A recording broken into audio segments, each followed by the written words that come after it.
سے گزارش ہے کہ اگر آپ نے ہمارے چینل کو ابھی تک سبسکرائب نہیں کیا تو ابھی ہمارے چینل کو سبسکرائب کریں اور ساتھ میں دکھنے والے بیل آئیکن کو دبا دیں تاکہ ہم جیسے ہی کوئی نئی ویڈیو اپلوڈ کریں آپ کے موبائل فون پر اس کا نوٹیفیکیشن آ جائے اور آپ بر وقت ہماری انفارمیٹیو اور اچھی ویڈیو سے مستفید ہوتے رہیں اور آپ کے علم الحمدللہ وکفى وسلام علی عباده الذین اصطفى اما بعد فاعوذ باللہ من الشیطان الرجیم بسم اللہ الرحمن الرحیم وما آتاکم الرسول فخذوه وما نهاکم عنه فانتهوا واتقوا اللہ صدق اللہ العظیم۔ گزشتہ جمعہ بات چل رہی تھی کہ ایک ہے حقوق اللہ اور ایک حقوق العباد۔ تو اگر حقوق اللہ میں کچھ کمی رہ جائے گی تو وہ اللہ کا اور بندے کا معاملہ ہے۔ اللہ چاہے گا تو معاف فرما دے گا اور اللہ چاہے گا تو اس پر سزا دے گا۔ دوسرے حقوق العباد جو بندوں کا بندوں پر حق ہے، اگر اس میں کچھ گڑبڑ ہوا تو پھر اللہ تعالیٰ معاف نہیں فرمائے گا،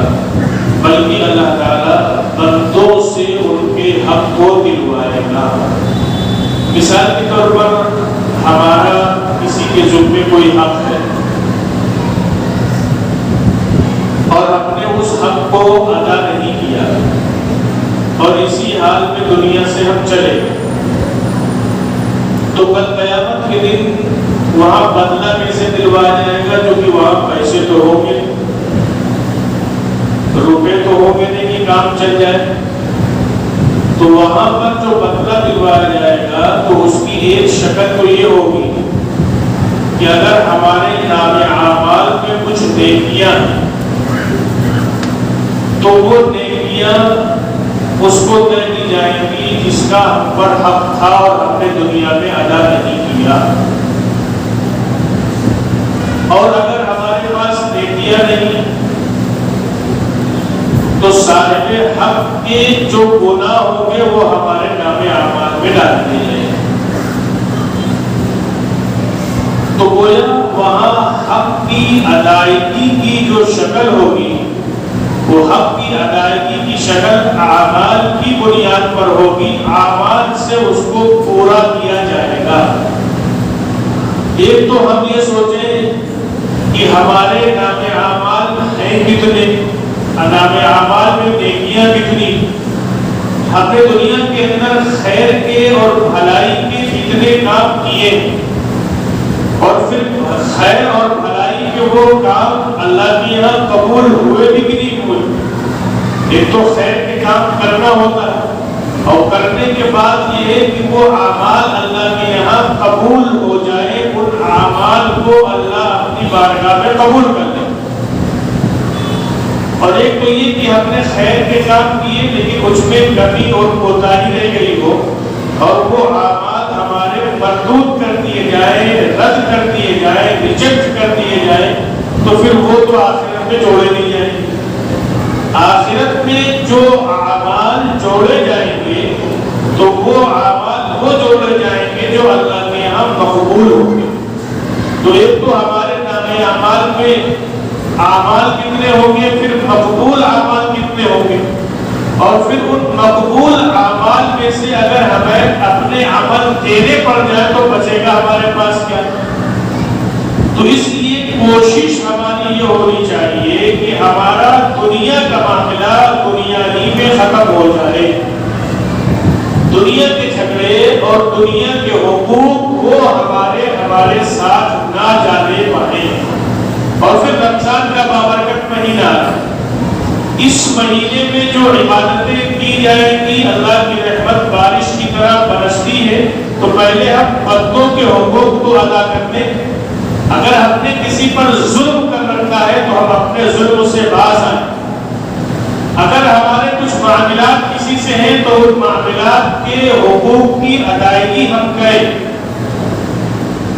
اگر ہم نے کسی کی زمین پر ناجائز قبضہ کر رکھا ہے تو وہ قبضہ ہم چھوڑیں۔ اور کسی بھی اعتبار سے ہم نے کسی کو ستا رکھا ہے تو اس کے ستانے کو ہم چھوڑیں، ورنہ کہنا تو بہت آسان ہے کہ آخرت میں جو کچھ ہوگا وہ دیکھا جائے گا۔ سچی بات یہ ہے کہ ہم دنیا کی تکلیف کو برداشت نہیں کر سکتے ہیں تو آخرت کی تکلیف کو کیسے برداشت کریں؟ ہم دنیا میں اللہ کی طرف سے ذرا سی پکڑ آ جائے تو دنیا کی اس پکڑ کو ہم برداشت نہیں کر سکتے ہیں تو آخرت میں اللہ کی پکڑ کو ہم کیسے برداشت کریں؟ دنیا میں اگر ہم پر حالات آتے ہیں تو ان حالات میں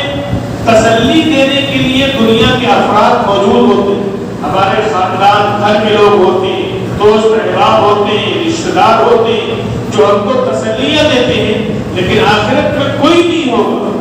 کوئی ہمارے کام نہیں آئے گا، ایک لفظ تسلی کا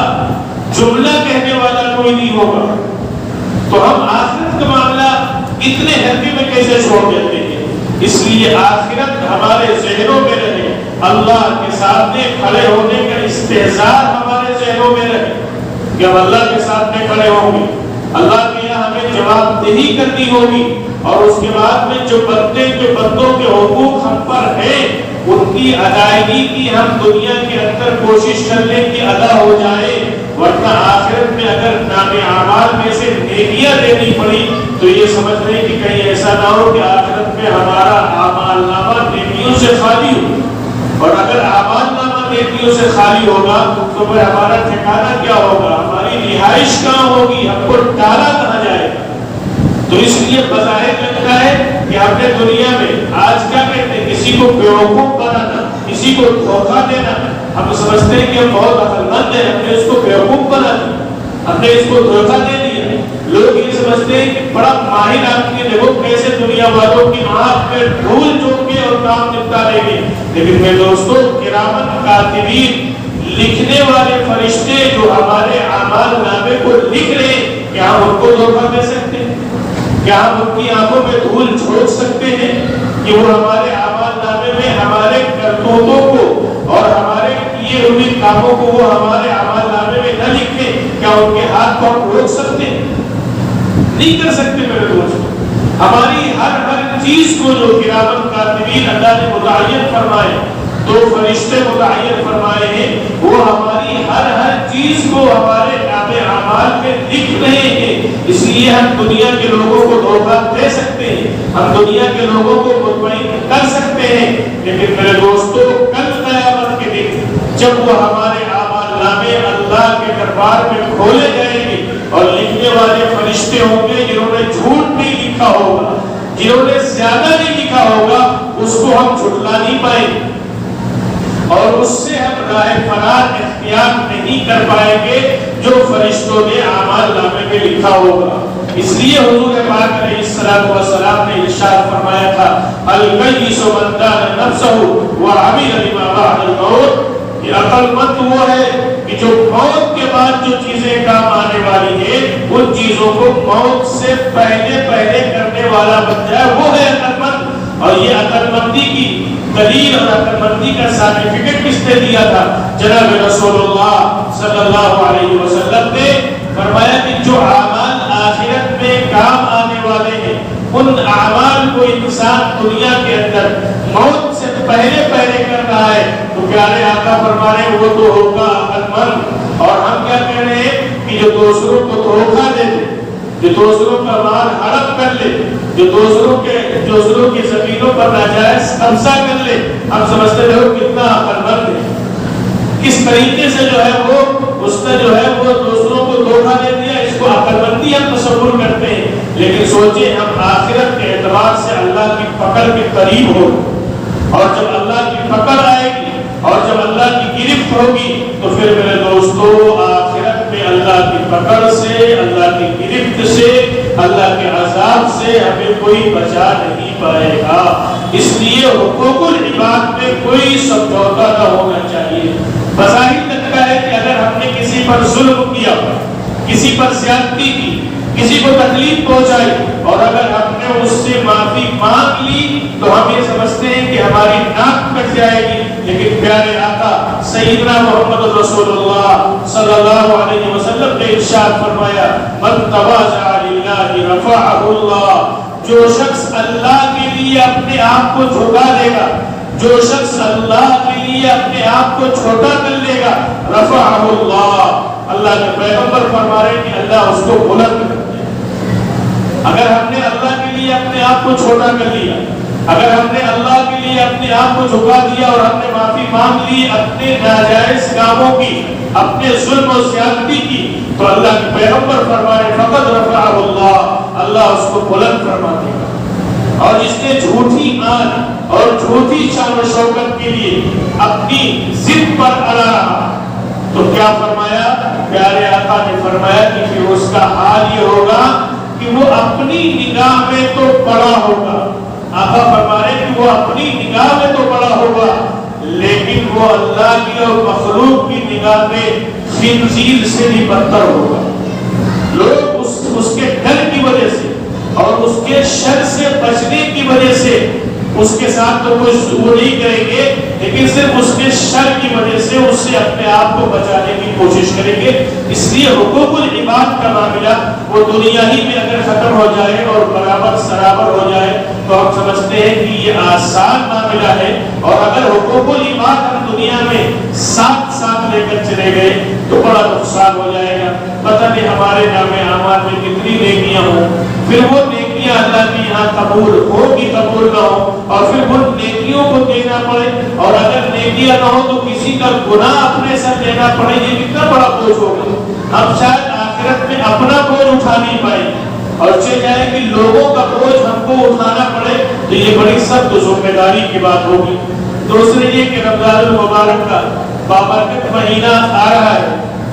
اس مہینے میں چند چیزیں ہوتی ہیں، جیسے پیارے آقا جناب رسول اللہ صلی اللہ علیہ وسلم کا عمل یہ تھا کہ آپ رمضان کے لیے رمضان سے 2 مہینے پہلے دعا کرتے تھے۔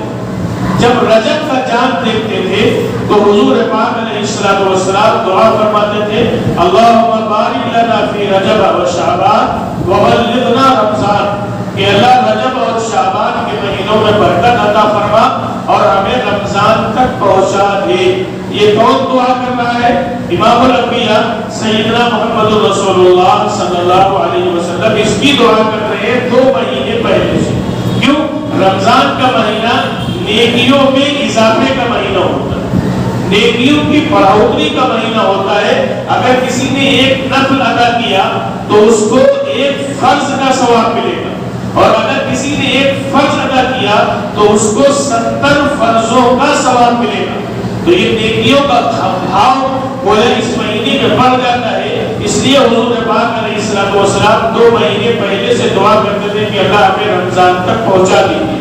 تو اس دعا کے ذریعے سے ہمیں بھی یہ ملا کہ ہم اللہ سے دعا کر سکتے ہیں کہ اللہ رمضان تک ہمیں پہنچا دیجیے اور اس کی نعمتیں، اس کی برکتیں ہم کو مل سکے، اس لیے ہمیں رمضان تک پہنچا دیجیے، اس کی دعا کا اہتمام کرنا چاہیے۔ پھر رمضان کی تیاری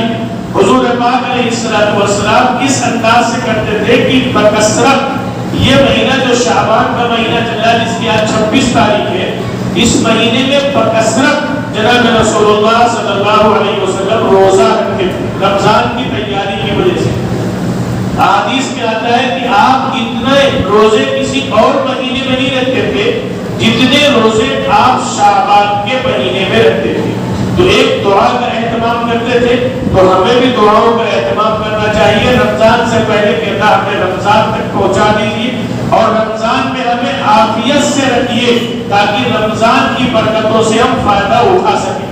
کتنے لوگ تھے ہمارے درمیان جو گزشتہ سال دنیا میں تھے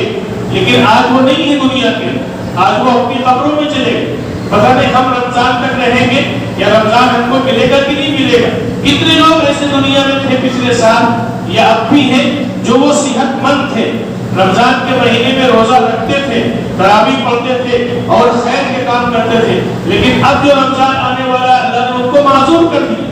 تو وہ رمضان کے مہینے سے جو فائدہ اٹھانا چاہیے وہ فائدہ نہیں اٹھا سکتے۔ تو اس لیے دونوں لائن سے ہمیں اللہ سے دعائیں کرنی چاہیے کہ اللہ رمضان تک پہنچا دیجیے، صحت اور عافیت کے ساتھ پہنچا دیجیے تاکہ رمضان کی برکتوں سے ہم فائدہ اٹھا سکیں۔ تیسرا کام رمضان کا یہ ہے کہ رمضان کے مہینے میں قرآن کی تلاوت کی کثرت ہونی چاہیے، کیونکہ رمضان کا مہینہ وہ قرآن کا مہینہ ہے، اور اللہ تبارک و تعالیٰ نے رمضان کے مہینے میں قرآن کو نازل فرمایا، تو گویا قرآن سے رمضان کو ایک خاص مناسبت ہے۔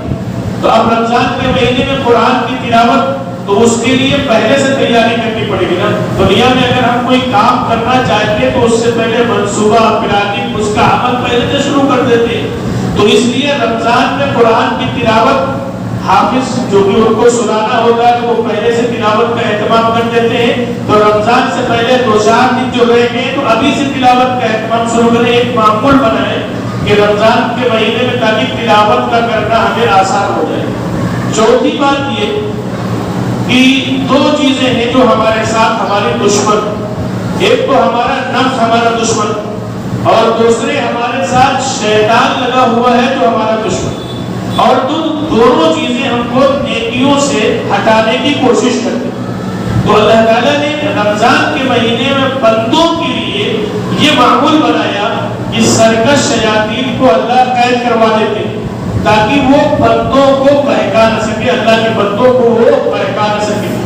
دوسرے یہ کہ یہ نفس ہمارا ہم کو گناہ کی طرف لے جاتا ہے اور گناہ کی طرف آمادہ کرتا ہے،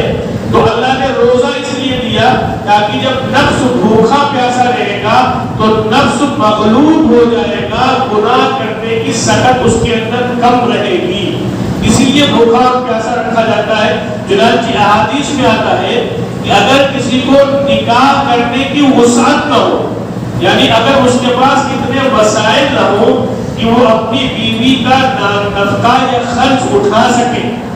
اتنا غریب اتنا مفلس ہو بیوی کا خرچہ نہیں اٹھا سکتا، بالکل کم دست ہے، تو حضور پاک علیہ السلام نے نفس کی پاکیزگی کے لیے فرمایا کہ پھر وہ کثرت سے روزہ رکھا کرے،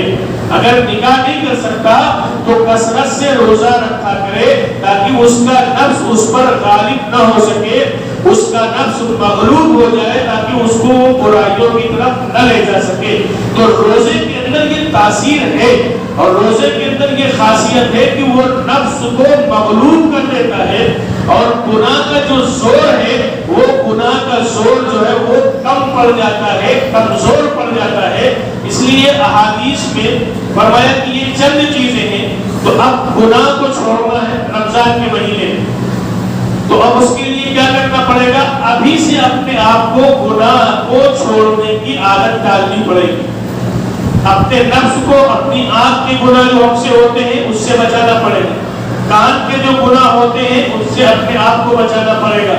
ہاتھ سے جو گناہ ہوتے ہیں ان سے بچانا پڑے گا، زبان سے جو گناہ ہوتے ہیں کوشش کریں کہ ان سے بھی ابھی رک جائے تاکہ رمضان کے مہینے میں ہمیں رکنا آسان ہو جائے۔ ورنہ فرمایا کہ رمضان کا روزہ بھی چل رہا ہو اور اس کے بعد میں ساتھ ساتھ گناہ بھی چل رہے ہوں تو پھر رمضان کی جو برکتیں اور رحمتیں ہمیں ملنی چاہیے وہ نہیں مل پاتی، پھر اس کا صحیح فائدہ ہم کو حاصل نہیں ہوتا کہ اگر روزے کے ساتھ ساتھ گناہ بھی چل رہے ہوں۔ پھر رمضان کے مہینے میں دعاؤں کا اور اہتمام ہو، اور رمضان کے مہینے میں جیسے سورج عام دنوں میں نکلتا ہے ایسے رمضان میں بھی نکلتا ہے، جیسے دن میں جو ہے 24 گھنٹے کا دن اور رات ہوتا ہے ویسے رمضان میں بھی ہوتا ہے، تو سورج کے نکلنے اور ڈوبنے میں کوئی فرق نہیں ہوتا، بس یہ ہے کہ رمضان میں اللہ کی طرف سے ایک نورانیت ہوتی اور اس کو جو اہل بصیرت ہوتے ہیں وہ محسوس کرتے ہیں، اور ہم آپ بھی محسوس کر سکتے ہیں کہ وہ لوگ جو غیر رمضان میں نماز نہیں پڑھتے رمضان کی برکت سے ان کو بھی نماز کی توفیق ہو جاتی ہے، وہ لوگ جو غیر رمضان میں گناہ سے نہیں رکتے رمضان کے مہینے میں گناہوں سے ان کے لیے رکنا آسان ہو جاتا ہے۔ کیوں؟ رمضان کے مہینے میں ایک خاص نورانیت ہوتی ہے جو اللہ کی طرف سے نازل ہوتی ہے، اس لیے گناہوں سے بچنا ان کے لیے آسان ہو جاتا ہے اور نیکیوں کا کرنا آسان ہو جاتا ہے اور نافرمانیوں سے بچنا آسان ہو جاتا ہے اس رمضان کی نورانیت کی وجہ سے۔ تو جس طریقے سے ہم دنیا کی ہر چیز کی تیاری کرتے ہیں اسی طریقے سے رمضان کے لیے اپنے آپ کو ہم پاک و صاف کریں، حقوق و لباس سے پاک و صاف کریں، گناہوں سے اپنے آپ کو پاک و صاف کریں، قرآن کی تلاوت کا چاہے 1 صفحہ یا 2 صفحہ یا 1 پاؤ ابھی سے پڑھنے کا ایک معمول بنا لے تاکہ رمضان المبارک میں تلاوت کا کرنا ہمیں آسان ہو جائے. ابھی سے اپنی آنکھوں اور زبان اور ہاتھ پیر کی حفاظت کرنے لگے گناہوں سے تاکہ رمضان میں ہمیں گناہوں سے بچنا آسان ہو جائے اور نیکیوں کا کرنا آسان ہو جائے. ابھی سے اب نمازوں کی پابندی شروع کر دیں تاکہ رمضان میں جماعت کے ساتھ ہم نماز کا اہتمام کر سکیں. ابھی سے ہم اگر زبان پر کنٹرول کر لیں گے تو رمضان میں جو ہے وہ تھوڑا سا زبان بھی کنٹرول رہے گی، ورنہ عام طور پر گرمی کے روزے میں غصہ بھی آدمی کو آتا ہے. اور فرمایا کہ رمضان کا مہینہ صبر کا مہینہ ہو،